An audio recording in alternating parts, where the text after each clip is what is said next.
Bonjour à tous, c'est Ben de Crypto Addict, je suis ravi de vous retrouver pour cette troisième vidéo. Aujourd'hui, nous allons parler des 4 idées reçues sur les cryptos.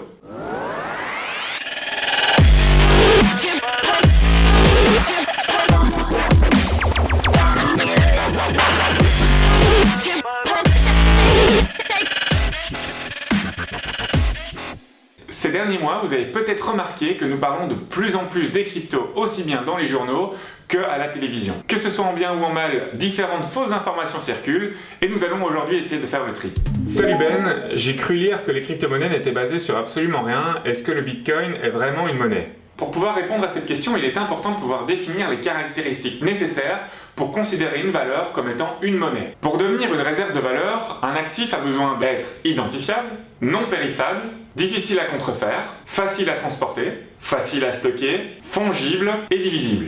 De toute évidence, le Bitcoin possède toutes ces caractéristiques. Mais reprenons ici point par point. En ce qui concerne son côté identifiable, le Bitcoin l'est effectivement, puisqu'il a un numéro unique. Comme pour les billets de banque, chaque Bitcoin est identifiable par son numéro et par sa transaction. Concernant la possibilité de contrefaçon, de par son réseau et de par la blockchain, le Bitcoin est très difficile voire impossible à contrefaire. En effet, afin de pouvoir falsifier la blockchain et donc pouvoir créer artificiellement des faux Bitcoins, il faudrait qu'une personne possède la puissance informatique équivalente à 51% de la puissance totale du réseau, ce qui représente un investissement très élevé et une opération extrêmement compliquée à mettre en place. Concernant le transport et le stockage, on peut dire sans trop de difficultés que le Bitcoin est facile à transporter et à stocker, car il ne représente que quelques octets sur un disque dur. Mais l'avantage, c'est qu'on peut le stocker aussi bien sur un hard wallet, c'est-à-dire sur un disque dur, mais également sur des cold wallets, autrement dit des feuilles de papier par exemple. L'autre point, c'est qu'effectivement le Bitcoin est fongible.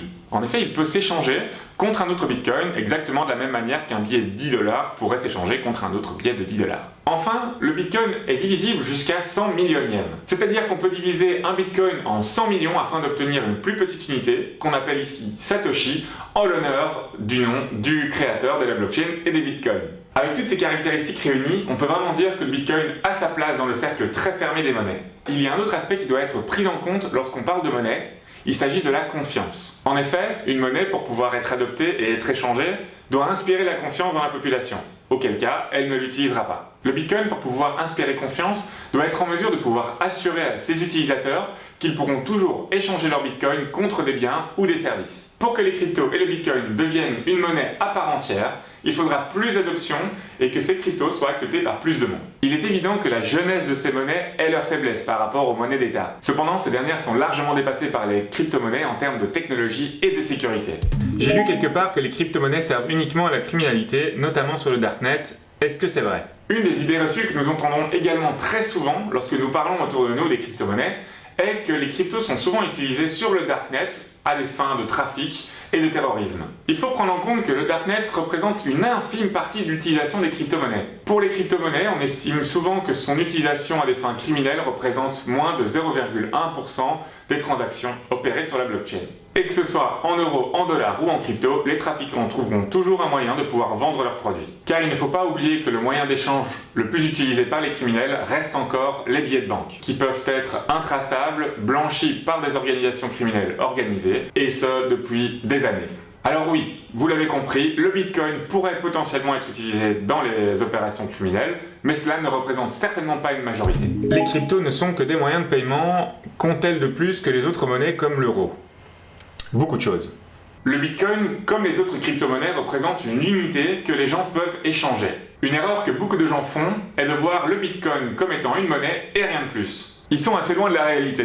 Le Bitcoin apporte bien plus qu'une simple monnaie électronique. En effet, la technologie sur laquelle se repose le Bitcoin est la blockchain. C'est le premier moyen de l'histoire à être distribué et infalsifiable. Il permet à des gens de pouvoir s'échanger des valeurs sans aucun intermédiaire. Que ce soit un gouvernement via des billets ou des pièces, ou un intermédiaire comme une banque via un transfert bancaire. De plus, chaque transaction va être inscrite dans un bloc qui sera validé par la communauté et qui ensuite pourra être consulté publiquement et de manière indélébile, et qui génère de nouvelles unités de compte selon un calendrier déterminé dans le code. Pour ceux qui ne le savent pas, il y aura à terme 21 millions de bitcoins et pas un de plus. Ce qui pourrait empêcher une dévaluation de la monnaie et une inflation galopante. Grâce au bitcoin, Satoshi Nakamoto a vraiment permis aux gens de pouvoir se passer des banques et des gouvernements en faisant confiance sur la technologie, en permettant aux gens de garder leurs valeurs dans leur wallet, stockées sur leur ordinateur ou bien sur une clé USB ou même encore sur un papier, et de valider toutes les transactions entre utilisateurs directement. Cela ne nous oblige plus à devoir faire confiance dans une banque centrale ou dans la politique économique d'un pays ou d'un gouvernement, et nous permet d'avoir une vision plus claire sur l'avenir, sur la distribution et sur l'évolution de la monnaie. Grâce au Bitcoin et à la blockchain, nous sommes notre propre banque et nous n'avons pas besoin de tiers de confiance pour pouvoir envoyer ou recevoir des valeurs. C'est un échange d'actifs de pair à pair, peer-to-peer. Les crypto-monnaies ne sont pas juste un moyen de paiement, mais bien une nouvelle chaîne de valeur plus sécurisée et permettant plus d'interaction entre les utilisateurs directement, sans l'intervention de personnes tierces. J'ai vu que le Bitcoin consomme beaucoup d'énergie via le minage, est-ce que c'est vrai ? On va pas vous le cacher, il est vrai que le minage du Bitcoin, ou l'ajout d'un bloc sur la blockchain, consomme énormément d'énergie. Le minage, c'est la validation des opérations dans un bloc et l'ajout dans sa chaîne. Afin d'avoir un système équitable de distribution entre les différents mineurs, Satoshi Nakamoto a créé le système de validation par Proof of Work, ou preuve du travail. En gros, chaque mineur fait tourner leur matériel informatique sur la blockchain afin de pouvoir être le premier à valider une opération et recevoir la récompense. Bien que cela consomme beaucoup d'énergie, cette opération est très importante pour pouvoir prouver la bonne foi des mineurs. En effet, cette dépense est inévitable dans le système Proof of Work afin d'éviter un utilisateur mal intentionné qui pourrait modifier la blockchain et corrompre le réseau. Dans le cas du Bitcoin, si un utilisateur venait à essayer de corrompre le réseau ou de modifier une opération déjà validée, il se verrait immédiatement sanctionné par la perte de son investissement en électricité. En clair, tout validateur du réseau se doit de suivre les règles sous peine d'être sanctionné immédiatement et de perdre de l'argent dû à l'électricité dépensée. Mais pour revenir à nos moutons, beaucoup d'entreprises de minage investissent des sommes considérables afin de pouvoir utiliser de l'énergie renouvelable ou de pouvoir faire rentrer la consommation d'énergie et la chaleur produite dans un système de bioculture. Ce qui est évidemment une très bonne chose pour réduire l'impact écologique de l'activité du minage des crypto-monnaies. Comme je vous l'expliquais, certains utilisent même la chaleur dégagée par les outils informatiques afin de pouvoir faire chauffer des serres et faire pousser des légumes. C'est une manière très innovante de pouvoir réutiliser l'énergie dégagée. Et à vrai dire, il y a des tas d'exemples comme celui-ci. Autre point important concernant la consommation, c'est que si le Bitcoin travaille bien sur le Proof of Work, d'autres cryptos travaillent sur le Proof of Stake, voire même le consensus, comme par exemple Ripple. Dans ce cas-là, il y a d'autres systèmes de validation qui sont mis en place, où l'énergie consommée est complètement négligeable. C'est déjà la fin de cette troisième vidéo, j'espère que vous avez déjà une vision plus claire sur les stéréotypes qui peuvent circuler sur le Bitcoin et sur les crypto-monnaies. N'oubliez pas de liker si vous avez aimé. Si vous voulez plus d'informations sur notre chaîne, vous pouvez aller sur le www.crypto-addicts.com. J'espère vous revoir la semaine prochaine avec une nouvelle vidéo. À bientôt!